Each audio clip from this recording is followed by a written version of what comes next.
সুপ্রিয় দর্শকবৃন্দ, টাল্টি বাল্টি চ্যানেলের পক্ষ থেকে আপনাদেরকে জানাচ্ছি আন্তরিক শুভেচ্ছা ও অভিনন্দন।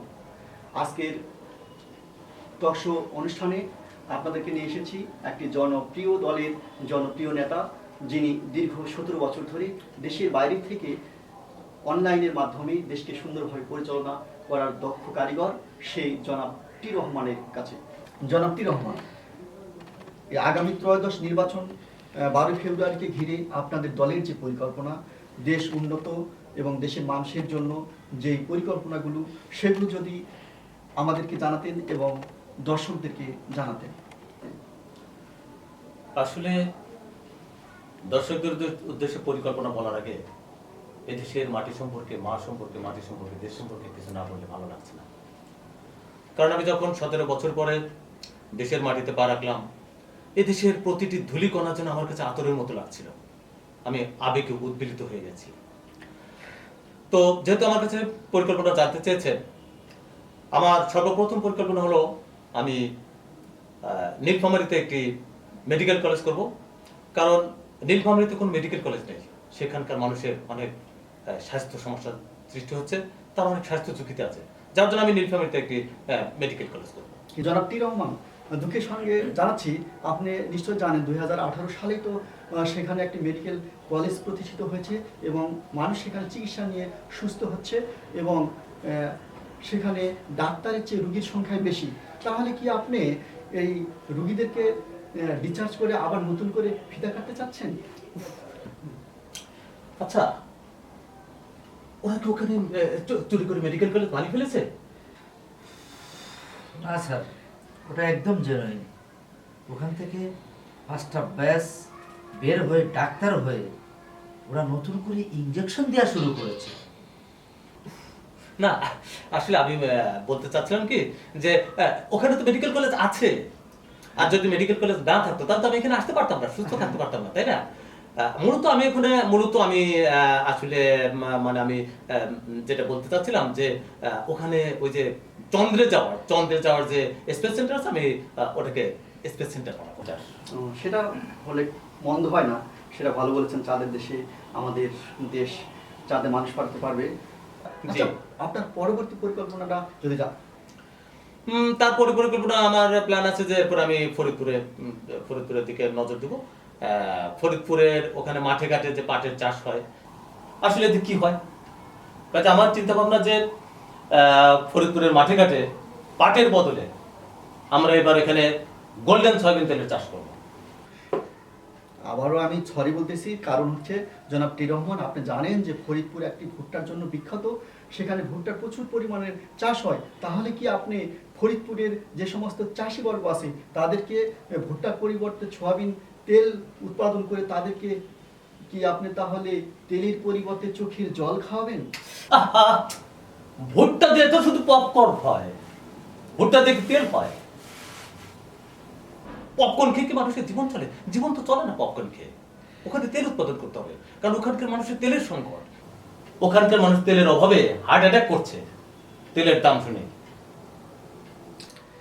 এটা আপনি উত্তেজিত হবেন না জনাব টি রহমান, কারণ হচ্ছে ভুট্টাও এখন মানুষের দেখা যাচ্ছে বাঁচে বিভিন্ন জার্নির সময়, যেমন হলো ভমিটিংকে এড়াতে এই ভুট্টা যে পপকর্ন হয়ে থাকে সেটা গ্রহণ করে। আচ্ছা, আমি সে বিষয়ে আর আচ্ছা, আপনি কি আমাকে সয়াবিন গাছ সম্পর্কে করতে চাচ্ছেন নাকি?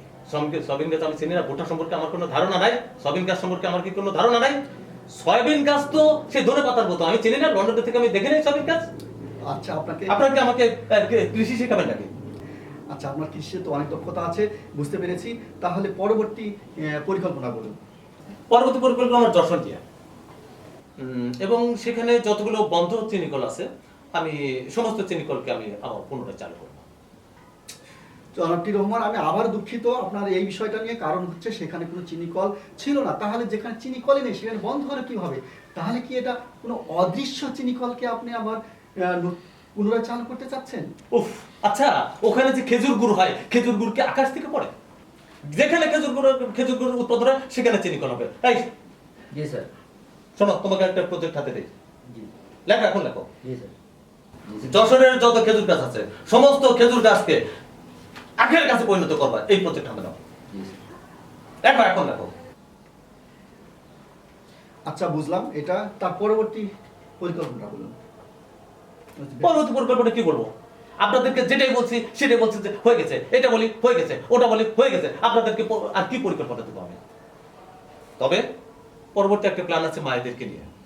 যেমন যেমন মায়েদের মাতৃত্বকালীন ছুটি। আবার প্ল্যান আছে যে মায়েদের সবেতনে মাতৃত্বকালীন ছুটি 6 মাস করতে চাচ্ছি। স্যার, ওটা তো কয়েক যুগ আগে থেকেই বাংলাদেশের সংবিধানে আছে। এমনকি এখন কি বাপদাদাদের জন্য ছুটির কথা হচ্ছে? কি বলো, বাংলাদেশের মানুষকে আমার চেয়ে ফার্স্ট হয়ে গেছে। উফ, আমি উত্তরবঙ্গের জন্য আমি একটা সুসংবাদ দিতে চাচ্ছি। আচ্ছা বলুন। উত্তরবঙ্গের মানুষের দুঃখ ঘোচানোর জন্য আমি তিস্তা ব্যারেজ করবো সেখানে, এবং হিমালয়ের থেকে পানি এনে আমি সেখানে পয় দেবো। কিন্তু জনাব টি রহমান, এবারও আপনি মিস করেছেন, কারণ 1979 সালেই তো তিস্তা ব্যারেজ হয়েছে, সেখানে উদ্বোধনের সময় আপনি ছিলেন। আপনি কি তাহলে পরবর্তীতে এই তিস্তা ব্যারেজকে বন্ধ করে আপনার নামের ছবিতে আবার কি নতুন করে উদ্বোধন করতে চাচ্ছেন সেই গেটকে? কি বলবো আমি? যেটা বলি সেটাই হয়ে গেছে, যেটা বলি সেটাই হয়ে গেছে, যেটা বলি সেটাই হয়ে গেছে। জনাব টি অসহ্য। উত্তেজিত হবেন না, ঠান্ডা মাথায় চিন্তা করে বলুন। উফ, অসহ্য। আপনাদেরকে যদি এখন বলি যে আমি কুমিল্লা একটি ইপিজেড করবো, আপনারা বলবেন যে হয়ে গেছে। আপনাদেরকে যদি বলি যে আমি চট্টগ্রামে একটি বাণিজ্যিক রাজধানী করবো, আপনারা বলবেন যে হয়ে গেছে। আপনারা তো আমাকে ক্রেডিটই দিতে চাচ্ছেন না।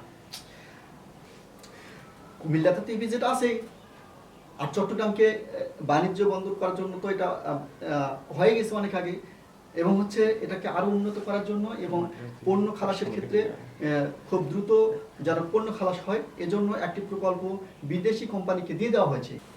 আপনারা তো আমাকে ক্রেডিট দিচ্ছেন না। জনাব টি রহমান, আপনাকে তো ক্রেডিট দিতে চাই। আপনাকে ক্রেডিট দেওয়ার জন্যই আজকের এই আমন্ত্রণ, আপনাকে নিয়ে এই অনুষ্ঠান। কিন্তু আপনি 2007 সালের 1100 মডেলের যে নোকিয়া সেট ছিল, সেটার মতো আপনার সফটওয়্যার হ্যাং হয়ে গেছে। আপনি দিনাজপুরে এর লিচুর পরিবর্তে সেখানে আম টেনে নিয়ে যাচ্ছেন। আমি আম পছন্দ করি, আম খেতে আমি পছন্দ করি। লিচুর বড় বড় বিচি, লিচুর বড় বড় আটি। লিচু খেয়ে কোনো কাজ হয়? লিচু খেয়ে পেট ভরে মানুষের? এই, জি স্যার। আমি দিনাজপুরকে আমপুরে আমি ডিক্লারেশন দিলাম, দিনাজপুরকে আমপুর করব। এই না, তুমি কি আমাকে 17 বছর মঙ্গল গ্রহে রেখেছিলে? সমস্ত ভুলভাল ইনফরমেশন দিয়ে তোমরা আমাকে এখন শেষ করে দিয়েছো। আমার কোনো প্রকার ক্রেডিট নিতে পারছেন না।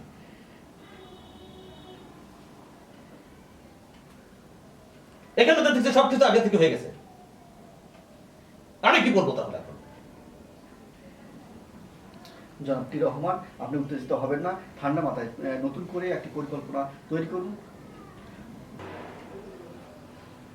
আর শোনো, জি স্যার। তুমি দেখো তো ওই যে সিলেটের যে চা বাগানগুলো, ওর কি আছে নাকি ওগুলোকে আবার কফি বাগান বানিয়ে দিচ্ছে? স্যার দাঁড়ান। স্যার, সিলেটের মানুষ যদি শোনে আপনি চা বাগান চেনেন না, তবে আপনার কপালে 7 রঙের চা নয়, 7 রঙের ঘাপানি আছে।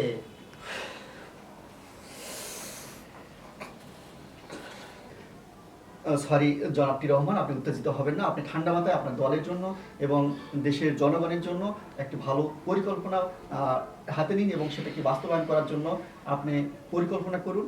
এই বলে আপনাকে ধন্যবাদ। প্রিয় দর্শক, আপনারা এতক্ষণ ধরে আমাদের অনুষ্ঠানটি শোনার জন্য অসংখ্য ধন্যবাদ। আপনারা এই অনুষ্ঠানের সারমর্ম অর্থাৎ অনুষ্ঠান থেকে যতটুকু শিক্ষা বুঝতে পেরেছেন, সেই থেকে আগামী জাতীয় নির্বাচনে 12 তারিখে আপনারা আপনাদের ভোটের মাধ্যমে এই দেশকে উন্নত করার জন্য আপনাদের সিদ্ধান্ত দেবেন, এবং হচ্ছে এই দেশকে যারা পিছনে না টেনে সামনের দিকে অগ্রসর নিয়ে যায় এবং দেশকে উন্নত বিশ্বের সঙ্গে তাল মিলে একটি উন্নত রাষ্ট্র গড়ার পরিকল্পনা এবং কারিগর যারা এই কারিগরের মূল চাবিকাঠি, আপনারা তাদেরকেই ভোট দিয়ে আমাদের এই দেশটাকে উন্নত করবেন। আল্লাহ হাফিজ। ওকে।